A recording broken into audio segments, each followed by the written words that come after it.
मुंबई विभागीय Rashtrawadi Congress party OBC विभाग मुंबई अध्यक्ष सन्माननीय बबनराव मदने साहेब आणि ओबीसी पदाधिकारी यांनी बुधवार दिनांक 30 जुलै 2025 रोजी सायंकाळी 6:30 माननीय नामदार श्री अजितदादा पवार साहेब राष्ट्रीय अध्यक्ष राष्ट्रवादी काँग्रेस पार्टी तथा राज्याचे उपमुख्यमंत्री महाराष्ट्र राज्य यांना प्रदेश कार्यालयात वाढदिवसाच्या शुभेच्छा देण्यात आल्या आणि अजितदादा यांना त्यांच्या फोटोचे स्केच देण्यात आले।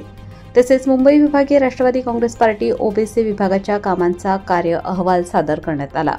तसेच ज्येष्ठ ओबीसी नेते माननीय नामदार श्री छगनराव भुजबळ साहेब, अन्न नागरी पुरवठा मंत्री आणि माननीय नामदार अदितीताई तटकरे, महिला व बालविकास मंत्री महाराष्ट्र राज्य तथा मुंबई उपनगर संपर्क मंत्री यांना देखील राष्ट्रवादी काँग्रेस पार्टी प्रदेश कार्यालय येथे भेटून कार्य अहवाल सादर करण्यात आला।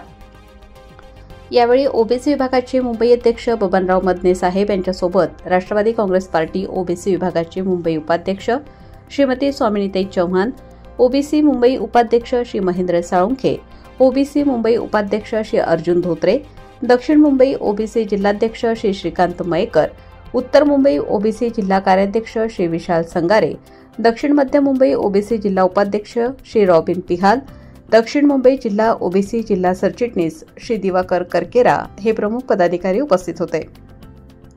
येणाऱ्या 2025 मुंबई महानगरपालिकेच्या निवडणुकीत राष्ट्रवादी काँग्रेस ओबीसी विभागाची फार महत्त्वाची भूमिका असणार आहे। मुंबई अध्यक्ष बबनराव मदने साहेब यांनी मुंबईमध्ये 6 लोकसभा मतदारसंघ आणि 36 विधानसभा मतदारसंघात ओबीसी संघटनात्मक बांधणी मजबूत केली आहे। सर्व ओबीसी समाज घटकातील लोकांना सोबत घेऊन मदने साहेब काम करतात। यांच्या या प्रयत्नांमुळे राष्ट्रवादी काँग्रेस पक्षाला ओबीसी समाजाचे फार मोठे बळ मिळत आहे। लोकमान्य न्यूजसाठी संचालक लक्ष्मीकांत शिंदेंसह भूषण नागवेकर, मुंबई उपाध्यक्ष राष्ट्रवादी काँग्रेस पार्टी ओबीसी विभाग।